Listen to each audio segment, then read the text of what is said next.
드루킹 댓글 여론조작 공모 혐의로 재판에 넘겨졌던 김경수 경남지사가 21일 상고심 재판에서 징역 2년을 선고받았습니다. 실형 확정으로 김경수 지사는 경남도지사직을 내려놓으면서 내년 문재인 대통령 퇴임식에 함께하지 못하게 됐습니다. 나아가 형 집행기간을 포함한 7년 동안 선거 출마에 제한이 있습니다. 김경수 지사는 2016년 11월부터 더불어민주당 대선 후보였던 문재인 대통령의 당선을 위해 매크로인 킹크랩으로 여론을 조작한 혐의를 받는데요.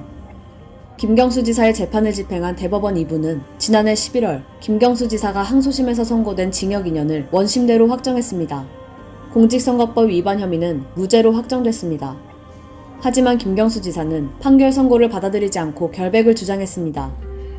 김경수 지사는 이날 진실은 아무리 멀리 던져도 제자리로 돌아온다는 믿음을 끝까지 놓지 않겠다며 법정을 통한 진실 찾기는 진행할 방법이 없어졌다고 주장했습니다. 이어 대법원이 내린 판결에 따라 감내해야 할 몫은 온전히 감당하겠다고 말했습니다. 반면 허위검 특검은 이번 판결은 정치인이 사조직을 이용해 인터넷 여론조작 방식으로 선거운동에 관여한 행위에 대한 단죄라며 향후 공정한 선거를 치르라는 경종이라고 강조했습니다. 김경수 지사의 드루킹 사건은 2017년 3월 중앙선거관리위원회가 검찰에 수사를 의뢰한 지 4년 4개월 만에 마침표를 찍게 됐습니다. 정치권에서는 다양한 반응이 나오고 있습니다. 이재명, 이낙연, 정세균, 김두관 후보들은 유감을 표했습니다.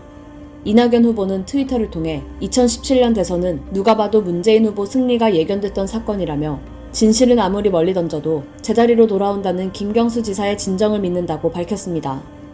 야권에선 문재인 대통령과 더불어민주당을 향해 대국민 사과를 강력히 촉구하고 있습니다.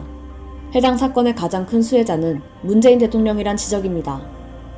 윤석열 전 검찰총장은 21일 입장문을 내며 국정원 댓글 사건과는 비교할 수 없을 정도 규모의 여론조작, 선거공작의 실체가 만천하에 드러났다며 현 정권의 근본적 정통성에 심각한 문제가 있음이 사법부 판결로 확인된 것이라 해석했습니다.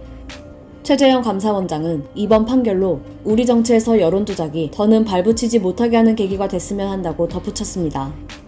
황교안 대선 후보는 SNS에 정의는 결국 승리합니다라는 제목으로 글을 올려 선거 승리를 위해 여론조작이란 편법을 사용한 것은 대한민국 법치를 위협하는 행위라고 지적했습니다.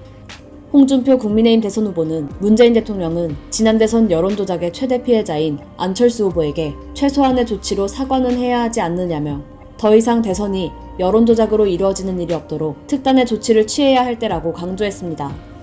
이번 김경수 지사의 유죄 판결로 인해 내년 퇴임을 앞둔 문재인 대통령의 영향력도 점차 소진될 것으로 예측되고 있습니다.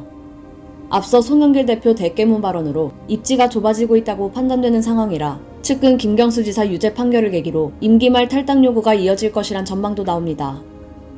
일요서울TV 신수정입니다.